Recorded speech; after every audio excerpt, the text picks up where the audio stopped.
these idols. A string of them, one after the other. And it's not a new thing.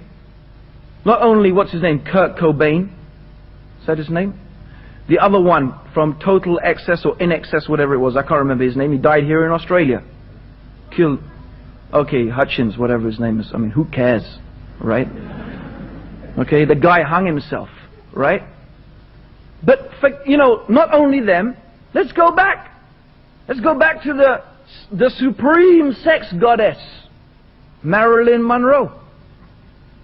Huh? Beautiful, rich, famous.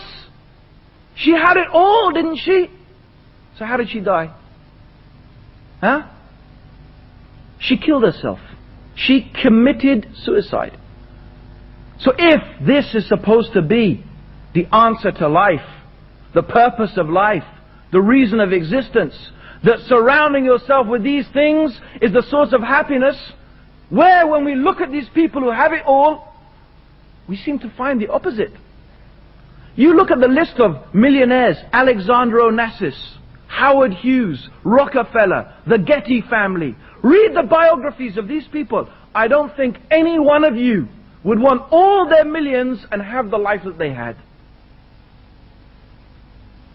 Elvis Presley, the king of rock and roll, the king, handsome, rich, famous, worshipped and adored by people.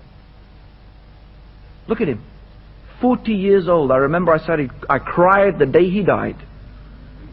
Elvis Presley, the king of rock and roll, 40 years old. He died. From what? Pharmaceutical drugs. The guy couldn't get up in the morning, but he had to take pills. He couldn't go to sleep at night, he had to take pills. Pills to get up, pills to go to sleep. Pills to make him feel good, pills to make him feel bad. The guy was a drug addict. He died 40 years old. Does that sound like a happy person to you? Does that sound like success to you? All of those things, what did it do for him? And then you have Queen. What's that guy? Freddie Mercury. Freddie Mercury suddenly disappeared for 2 years. To find out the guy had AIDS, he'd retreated to his mansion and he died. You know what his dying words were? His dying words, Freddie Mercury, he said, "My friends were my friends only because of my money. I did nothing with my life, and when I die, people will forget me." And it's true. Absolutely true. In 20 years' time, they'll go, "Freddie who? Freddie who?" Is that success? Is that happiness? So these people, this society is a proof against itself. It needs people in reality to be miserable in order to exist. What could be more false? What could be more astray than the consumer society? This mentality and philosophy, sex, drugs and rock and roll. That's the purpose of life? No. What is the purpose of life? This is the question. What is the purpose of life? Why are we here? It's clear that this mentality of materialism and that we are just material beings is false. It is false. Because the reality is that people are ready to deprive themselves of food, of shelter, of the companionship or sexual gratification. They will deny themselves all of these things. These so-called things that are fundamental to the human nature, because we're basically animals, remember? But people are ready to forego all of that in order to fulfill their fantasies, to take their drugs, to drink, so on and so forth. They're ready. What does that say? It tells anybody who is observant there is more to the human being than the material. That there is another side to the human being. Something that needs to be satisfied. Something that needs to be fulfilled. That is an internal need. this desire for happiness, peace and tranquility is as important, if not more important, than the physical needs. Yet the consumer society, as much as it claims to be able to satisfy those needs, it clearly cannot do it. The more you have, the more you want. You never seem to get satisfied. So what is the purpose of life? Why are we here? For what reason do we exist? Let's think about that for a moment. Do we have a purpose? Think about it. If I was to ask one of you, I can't see anybody, so this is my movie where I pick someone out in the audience and, make them feel really embarrassed. It's just I got this black space in front of me, but anyway. But if I was to ask one of you who was wearing glasses, what are your glasses for? Say, to help me see. Your shoes? To protect my feet. Your clothes? Right. I don't know what's ever. Could someone tell me the joke? There's someone behind me here. In fact, if I took every single constituent part of your body, your eyes, your hair, your nose, your mouth, your hands, your feet, your legs, everyone could tell me what is the purpose of this part of my body. Similarly, if we went beyond that, we said the sun, the moon, the stars. Every one of them, they have an identifiable purpose.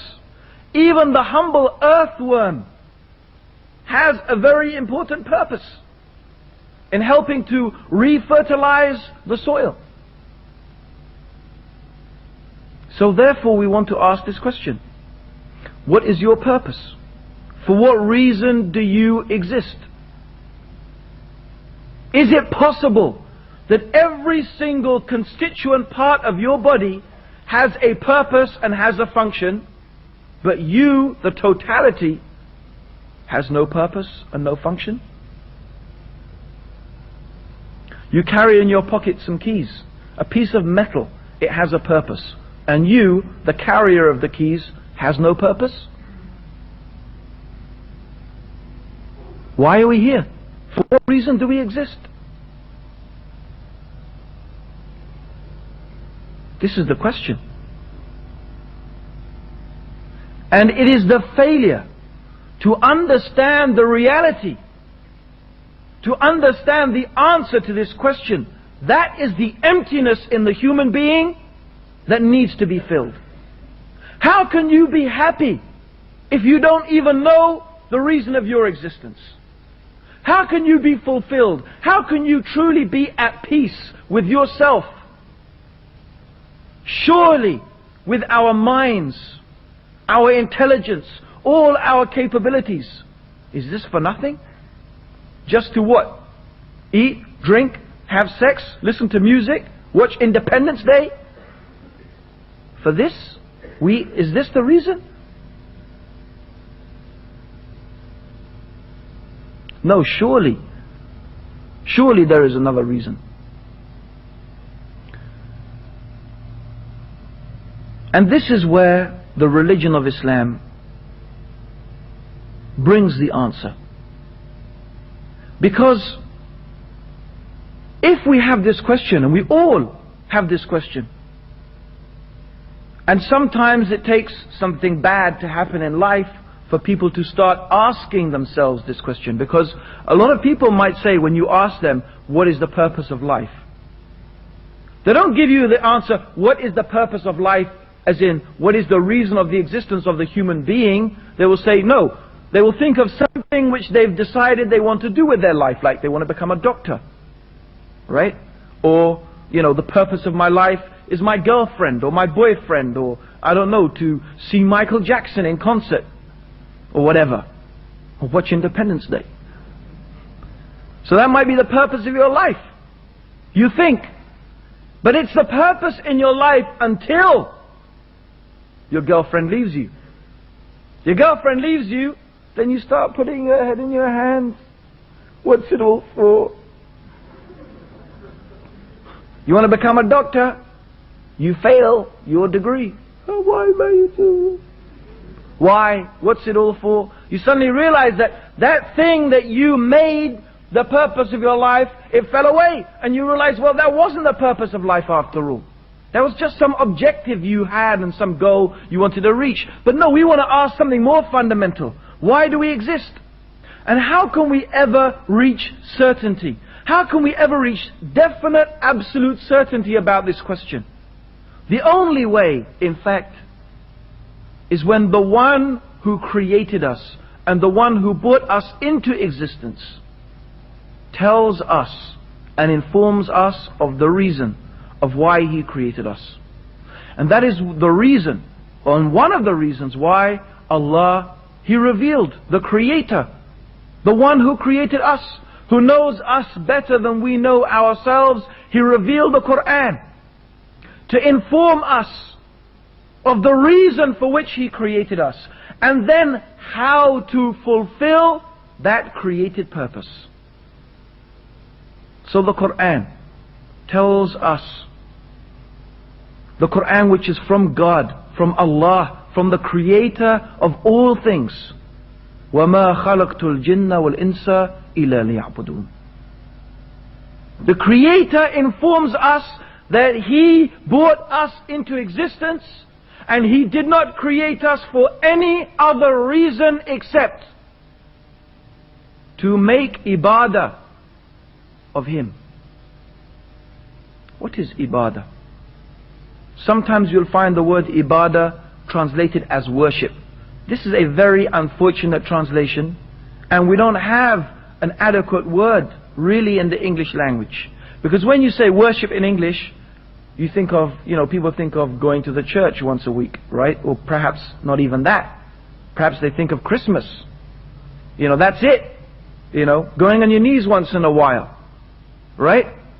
Maybe giving a bit of charity to the, lost orphans of, Kaponko or something. I don't know, right? That's worship to them.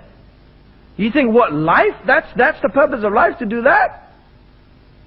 Is that it? But this is not the idea. The Quran, when the Quran talks about ibadah, worship, it is something much more comprehensive. Much more comprehensive. And the word ibadah or ibadah in Islam, or worship in Islam, can be defined as this. It is everything which the Creator loves and approves of. It is everything which the Creator loves and approves of. Whether it is the actions of the heart, such as love, fear, hope, trust, reverence, awe, reliance. These are some of the actions of the heart. Or the actions of the limbs. What you do with your body. So the purpose of life, the reason for our existence, is to make all of the actions of our hearts and the actions of our limbs, actions that are those which are actions that the Creator Allah loves and approves of. And the only way we can know and we can reach knowledge and certainty of those actions, beliefs, attitudes, which the Creator Allah loves and approves of, the only way we can know that is through His revelation. Through what He revealed, the guidance He sent down.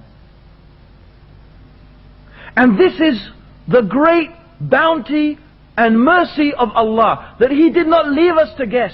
He did not leave us to wander blindly through life, speculating.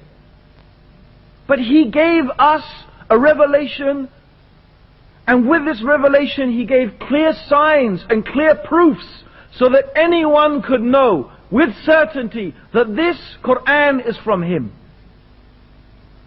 And that He guided us to all the paths and all the ways of His pleasure. And He warned us away from all the paths and all the ways to His displeasure.